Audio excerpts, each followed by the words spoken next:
Hello everybody, welcome back to Boys on Film. My name is Phil Marriott. Over to Freddy Krueger and creepy Cabbage Patch Kid. I'm very unnerved. Hello. You've taken the claw off, you've taken the scissor hand. I've taken my claw off, yeah. Not practical, is it? Happy Halloween season. It's going to start spinning its head, isn't it? Linda Blair style. We're talking about Terrifier 2 today, which is an American splatter horror movie that is certainly getting a lot of good marketing at the moment. Everybody's saying they've seen it and have been passing out and throwing up. Have we been passing out and throwing up? That is the question. We'll reveal all at the end of this review. So, Damien Leone is the guy responsible for this. He's directed it. I think he's done a lot of the makeup and the gruesome effects. I think he's probably executive producer as well. He's pretty much a one-man band, really. I mean, obviously there's a lot of people involved in this film, but it's the second film. We haven't seen the first one, though, have we? No, although I read a plot recap beforehand just so I got a sense of what was going on, but that stuff's then explained anyway, so I don't think you need to have seen the first one. So it's about Art the Clown, who is this horror villain, and in some ways, because it's quite comedic, is kind of like a bit of a hero in some ways, which seems odd because obviously he's killing people. But yeah, I mean, the concept of this film, you could probably sum it up in a 5-minute review. I mean, there's not a lot to it, but saying that, I mean, this is a really long film. We were talking about that earlier when we were watching it because it's affected our star rating because it's 2 hours and 20 minutes. I don't think it needs to be, do you? No. I think structurally it's really interesting, and what's happening early on in the film and just the atmosphere and the setup I thought was really great, really engaging. But then it gets to a third act that's a kind of like protagonists lured to a certain place for a really, really slow, drawn-out denouement that just goes on and on and on, both in terms of what's happening and then I think in terms of directing and editing. There's actually one moment where a heroine kind of lifts up a big sword to give someone a big dramatic thwack. She holds it for so long, I was expecting that X Factor, dum-dum. You know, when they on X Factor, they're always like, and the next one going through is and it just feels really odd because, you know, as a genre, particularly the sort of schlockier slashery type horrors, they're very, very attractive to get for cinemas to get people in and buy popcorn and watch films, and particularly Halloween season. And, you know, the shorter the film, the more screenings you can have in a day. You know, a lot of horrors run at 1 hour 40, something like that. And I think this should have done that. I think also thematically, it went into is this real? Is this imagined? Is it a dream state? A bit Evil Dead 2 in some ways, because Evil Dead 2, I think it was Sam Raimi, I've said this in a previous video, it was almost like he was finding his feet and he wanted more of the comedy, because obviously the first film didn't have so much comedy, and this kind of like fantasy horror as well, that, like you say, it's a bit surreal, some of it as well, but I think that adds to its charm in a way, because I think a lot of the dreamlike stuff did remind me of films from the mid-80s, particularly Dream Warriors, the third Nightmare on Elm Street film. It had that feel about it, didn't it? Especially with the soundtrack as well. Quite early on, the heroine there's a dream sequence which is really good and is really atmospheric and really odd and weird and kind of funny and creepy and quite long, and then ends up becoming quite brutal, and that, I think, that sort of sets the tone really well. That tonal shift at the end, I mean, it really got gnarly, didn't it, at the end? The violence, it wasn't comedic at all, I don't think, towards the end. The violence, I mean, obviously, we should talk about that because that's what the film's getting a lot of attention for, the kind of gore. And I do think there's a scene right at the beginning that I think is kind of like would be a bridge between the last film and it's almost like set in the timeline of the last film before we come to present day, that involves the character kind of killing a mortician in a morgue. Morgue? What am I, American? A mortuary. You've been watching too many American horror films. Morgue. Oh my god, there's a body in the morgue. That kill is really brutal. It's kind of like gouge your eyes, squeeze your head. You could probably watch it, and if within that first minute you're put off by that, then that'll be a good barometer. A lot of people will be like, yeah, bring it on, we want more of that. It's like proper squelchy, squitty. Yeah. I think you get worse, and there's lots of stuff that he does with people when he kills them, kind of like dismembering and whatever and ripping off arm. I mean, you wouldn't be alive. I mean, a lot of these people are still alive when it's happening. It's like you'd be dead. There's one particular scene that involves a female character who meets a not very a horrific end actually, but yes, there's a very protracted scalping killing scene that involves scalping, dismemberment, covering I'm laughing, it's horrible. like flaying, removing skin, whatever, and then apparently they're still alive. I guess it's meant to be funny, because it is, because it's so over the top, isn't it? You do laugh, and it's such a crowd pleaser, I'd imagine. I mean, I kept thinking I really wanted to see this in a cinema surrounded by people, because I just imagine people just howling. Yeah, definitely. Some of those set pieces for sure. I mean, and also what's quite clever within the film already, because it's Terrifier 2,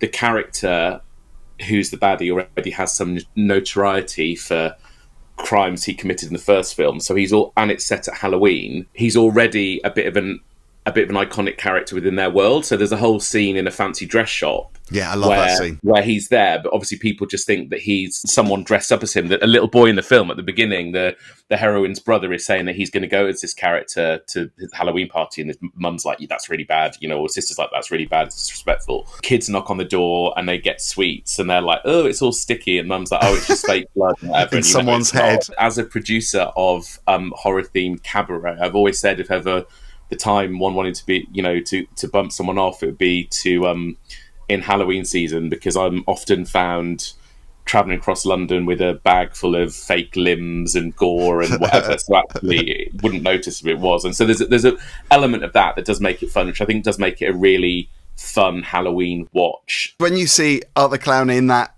fancy dress shop, it's brilliant, because he's trying on glasses, and it's a really funny scene because she's at the counter and she's buying stuff, and then he's squeaking this car horn, and he does it right in her face, and the guy behind the counter is like, you need to go because you're being a real pain. But obviously it's kind of semi-accepted because it's Halloween season, so he can get away with it. But I never really understood why. I mean, I think the third film, which is obviously in the works, I think they're going to explain the backstory of Art the Clown, because you never really know why he's doing this or why he's there and why he's getting away with stuff. And he is also got that kind of Michael Myers-esque, seemingly indestructible thing going on. I imagine this film will do quite well because of all the publicity about it. It's definitely a known thing, and I'm sure once it goes to streaming or whatever, people will lap it up, and I can definitely see this character being someone who people would go to Halloween parties dressed as. Absolutely. Kind of, probably the most iconic looking since maybe Jigsaw from the Saw films. I mean, obviously there's been more left field stuff like Florence Pugh in Midsommar at the end. He's a real character as well, though. I mean, hats off to the guy who played, I think it's David Howard Thornton, isn't it, that played him. He did it to a T, I thought he was superb. It's really good. And the performances are okay, I mean, the rest of the cast are okay. I mean, the mother is just neurotic. The lead female's very good, although she looked a bit like the lovely Annie Murphy from Schitt's Creek. I was thinking Anna Taylor-Joy as well, a little bit. Oh, yeah, kind of big eyes. Yeah. I kind of like the horror. But, it's interesting, though, isn't it? Because it's made a lot of money. I mean, I think the first film wasn't as well received. I think it was about 50% on Rotten Tomatoes. This one is really up there. It's like 90%. And the critics seem to have loved it. But he did do a fundraiser for, obviously, because there's a lot of special effects, obviously, which cost money. So, it's more of an expensive feel, I think, compared to the first one. They said, I was just reading up on this, and apparently the budget was $250,000, which is really not very much. I kind of don't believe that, to be honest. Maybe that's a basic cost if then everyone else is doing everything for free. But obviously then the budget is actually quite a lot higher. If that is the budget, that it is incredible, because it doesn't look cheap at all. No, it doesn't. It's well made, isn't it? We were talking about a film the other week, weren't we? I think the one about the dark glasses, where I was saying it seems like there was lots of very close-up gore, because I thought from a budget reason they were just like focusing in on a little bit so they could just show something rather than a bigger. Whereas this, it looks like a big budget horror film, so that's a really incredible achievement. So it'll be interesting to see where they go with it next, because I think already it's made a huge amount of money at the box office. Oh my god, I think on its opening day it made $400,000, and obviously it's made a lot more since, and because of the buzz surrounding this film, which is amazing, because that's what you need, isn't it? from a filmmaker's perspective. You want people to talk about it, not necessarily to see it and rave about it, but just to discuss it. Word of mouth for the cinema is really important, because a lot of films come out nowadays, particularly since lockdown. People aren't inclined to actually go out to see stuff, and you're parting with your 10, 15 quid or whatever. And if it's something that's had a recommendation and has got a bit of a buzz about it, that's so much better. So, so many films struggle and spend huge amounts on marketing and don't get much return on that. But people talking about it is, and I definitely think this would be a fun watch. And I can see it being one of having like screenings like in future, kind of like at the Prince Charles Cinema, overnight. I was going to give out a warning for the violence and the gore, but I think that's what people expect with this film. But it's kind of cartoony, although it does get more vicious and a bit more serious towards the end. So maybe perhaps a warning for people that aren't expecting that. But I think if you're going into Terrifier 2, you know what to expect, really. And nothing's really sacred. I mean, I sometimes worry in horror where there's a male antagonist and females being killed, that it can get a bit like, well, obviously it is assault, but kind of sexual, and it's a bit of horrible body type stuff. But I thought that in this, actually, it did cross my mind. I felt uncomfortable, and also with children too. With children, but what I was going to say with this, it does have a penis being ripped off. And, rubbed against a car window. So at least it's not just the girls that are getting all the nasty stuff done to them. Art the clown isn't discerning in who he chooses to dismember. It's kind of pretty much anybody who he sees. Did you faint? Did you throw up during Terrifier? I mean, I'm not particularly squeamish when it comes to film stuff. Martyrs, though. Have you seen Martyrs? I haven't, no. Oh, that would probably make you feel very nauseous. I was more disturbed by that film that we reviewed a few weeks ago, Speak No Evil. Oh, yeah. That made me feel a bit sick as well. That was a lot more disturbing. You either watch these kind of films or you don't. It's not. There's nothing in it that suddenly out of the blue surprises you and go, oh my God, that level of gore was not, it's not like you're watching Enid Blyton and suddenly someone rips off a rabbit's head. Exactly. I think I was thinking of Beatrix Potter then, not Enid Blyton. But anyway, I think take it as a warning that there's a huge amount of gore in it. And then if you would still see it, then you'll be fine, I'd say. It lost its star rating for me because of its length. I mean, my God, there's even a scene at the end. You might miss it if you're seeing at the cinema and you walk out during the credits. There is a 3 to 5 minute scene at the end, which kind of sets the precedent for the next movie as well. We're all used to those kind of, particularly all the Marvel films, you wait around for the little whatever, but generally they're quite stingy little 30, 40 seconds. But it's like a whole other scene. And I think the film length in the third act really lets the film down. It does, because it drags halfway in. It's very, very baggy, and I think that's what spoilt it for me. But I did enjoy it overall. I thought he was great. I mean, Howard Thornton, and also his little sidekick, the imaginary sidekick, it's the little girl. She was great as well. So many great expressions. I mean, I say imaginary, I assumed that she was imaginary.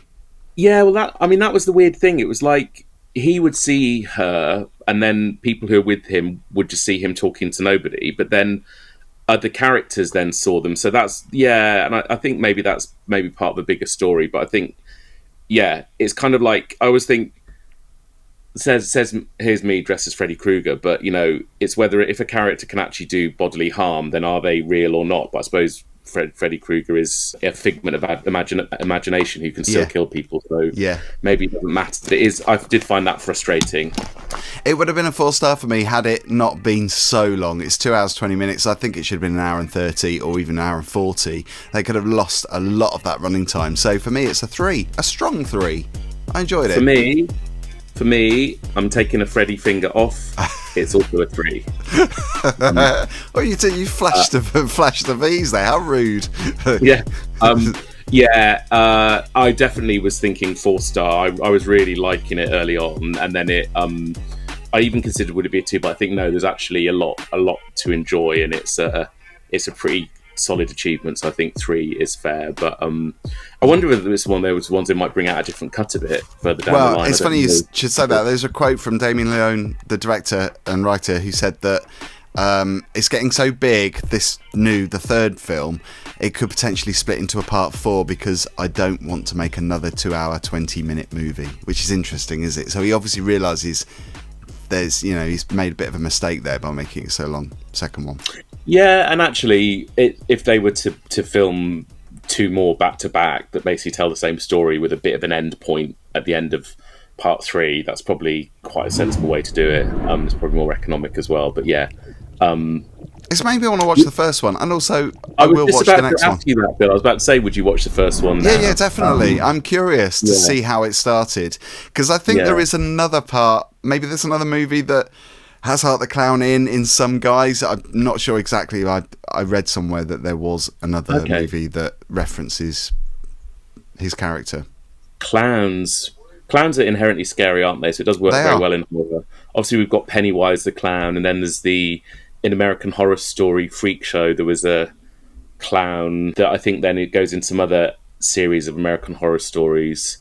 And wasn't there a famous serial killer that was actually dressed up as a clown?